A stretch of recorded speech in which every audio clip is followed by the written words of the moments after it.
Chris. So after today's D-Day events in England, President Trump heads to Ireland for a meeting with the Prime Minister there and a visit to his golf resort. Let's bring in NBC News Pentagon correspondent Hans Nichols. He's live from Shannon, Ireland. Hans, what does the rest of the day look like for the president? Well, once he gets here, he has a meeting, Willie, with the Prime Minister of Ireland. Now, it's just a brief pull aside. They're basically meeting at the airport, at Shannon Airport, where there are so many refueling flights for U.S. military. There are going to be some potential protests there. They're talking about it. And he's mostly here to visit his property, his resort down in Doonbeg. I hope I got the pronunciation on that right. If not, I'm sure Twitter will let me know.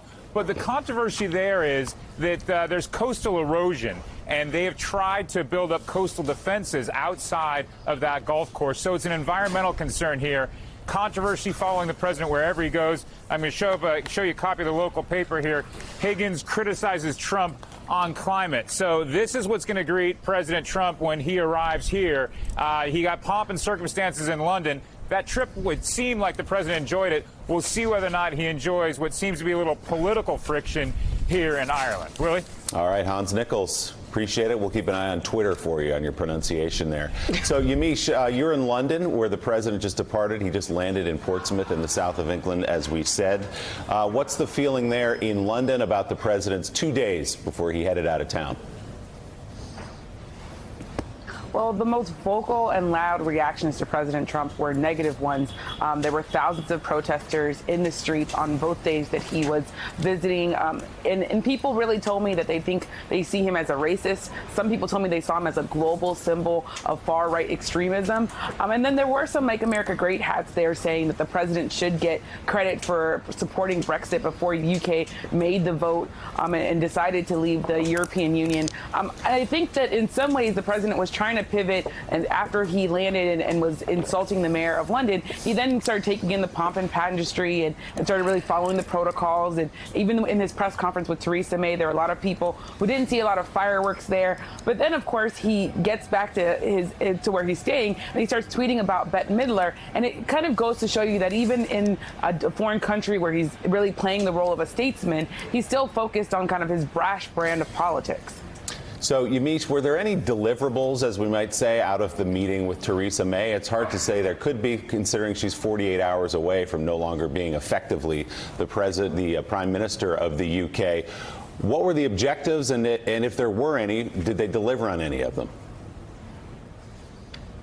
I think the objectives were really just for him to be here, for him to take in the state visit. There were no deliverables that I could tell. I talked to members of parliament and experts on the ground here in London, and everyone said Theresa May is really in a position where she's stepping down as head of her party. She's going to be prime minister for a couple more months until the Conservatives find a new leader. But essentially, President Trump was already in some ways pivoting and looking beyond Theresa May, because he was meeting with Nigel Farage, which of course is a controversial leader of the Brexit party and someone who was really pushing forward Brexit. He was on the phone with Boris Johnson, who is also someone who's looking to be a contender for the prime minister. So even as he was talking to Theresa May and really focused on his meetings with her, he was really in some ways thinking about all the other people that are going to be players in London and in the UK when she's gone.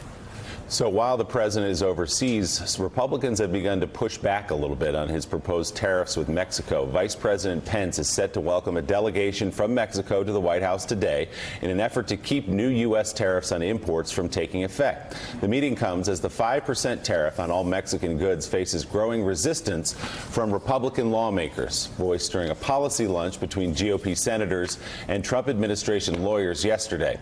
Two Republican sources say Senator Ron Johnson of Wisconsin warned lawmakers could deal the president an embarrassing rebuke if he moves forward, stressing, "I think the administration ought to be concerned about another vote of disapproval."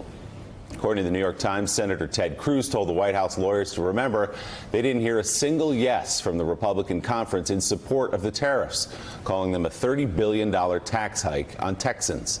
The Times reports that fellow Texas Senator John Cornyn complained, "We're holding a gun to our own heads." Following the meeting, Senate Majority Leader Mitch McConnell reiterated his colleagues' lack of support for the president's tariffs.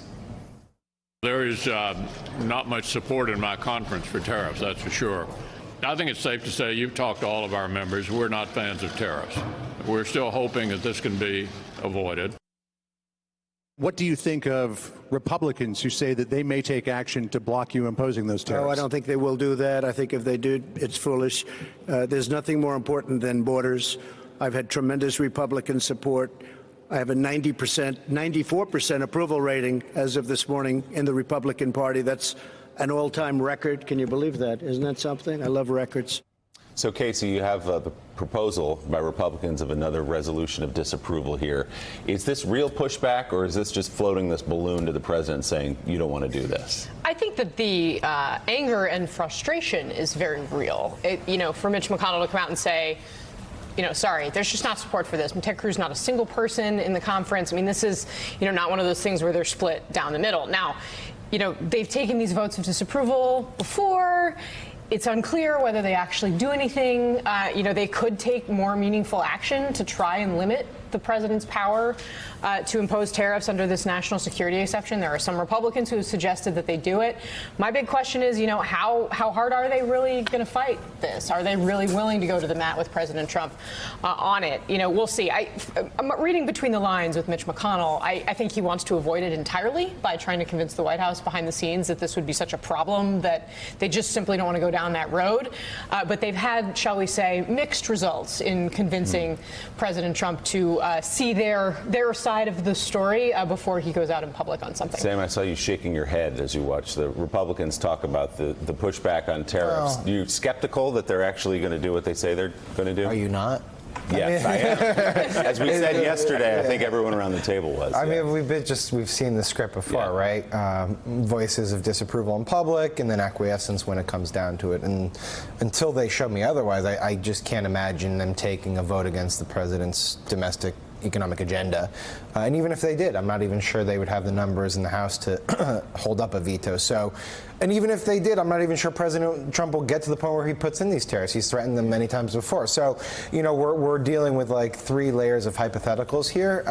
But I think the pattern's pretty straightforward at this juncture, which is Republicans very rarely, if ever, put a strong rebuke on this administration. Well, to your point, will President Trump actually implement the tariffs? Will he set the administration on a course to actually make this happen? It kind of reminds me of John Brennan's security clearance and how there was so much hoopla over it, and then the staff never followed through on the bureaucratic steps necessary to actually rescind the clearance. So he loves to make these threats that send everyone into turmoil, but then behind the scenes, his own staff. And it doesn't even matter if anything happens. He'll just manufacture something that Mexico said to him in some private phone conversation to say, you know what, they gave in and they're doing X, Y, and Z, therefore I don't need to put these tariffs in place. So, it's hard to get really passionate and worked up about something that it seems pretty clear. Well, not pretty clear, but well, when guacamole and beer prices skyrocket, yeah, that's true. It's going to be a crisis. Well, and it's not just guacamole and beer, Tom. Toyota came out and told its dealers yesterday that it was going to cost suppliers, if these tariffs are implemented in Mexico, cost suppliers $1 billion. Which means it's going to cost consumers more money. This, we talk about who it's going to cost Mexico, it's going to cost the car makers. No, it's going to cost consumers. Tariffs are a tax. Ted Cruz knows it. I sound like Bob Dole. Ted Cruz knows it. The president knows it. But the bigger problem here is, imagine the situation we're in where the Republican conference is now saying, we really want to stop the president from doing the thing he ran on. Right? I mean, in theory, this is what he promised his voters he would do, and when he was running for president and said, I'm going to start two things on that. One is the real issue here is not the tariffs, right? It's the immigration flow into the country. And what the president actually promised was that he'd build a wall, and Mexico would pay for it, and that would solve everything. All our problems. Now, the other thing that just doesn't get mentioned in any of this conversation is that punitive tariffs like this on Mexico actually will make the immigration problem much worse. We will be causing economic devastation in Mexico, and people would flee up to America. So what he's trying to do is solve a problem and just going to make it worse. Doesn't seem to make much sense. He has a very personalized view of politics. If I can make things hurt, the guy I'm dealing with will give in. Yeah. And politics, it shows you that 2.5 years in, the president just doesn't understand how politics works. It seems to be a classic situation of how this president likes to negotiate. Just make threats, find the thing that he knows people will respond to, focus in on that, regardless of whether it's actually a policy that's going to be effective. So, can Mitch McConnell talk him out of it? I don't know. It's much harder once the president has gone out and made such strong public public statements like he did in London yesterday. It's a measure, Jim Vandehei, I think, of where we are in our politics and the relationship between Republicans and the President of the United States, that it's actually news that Republican leadership is coming out against tariffs.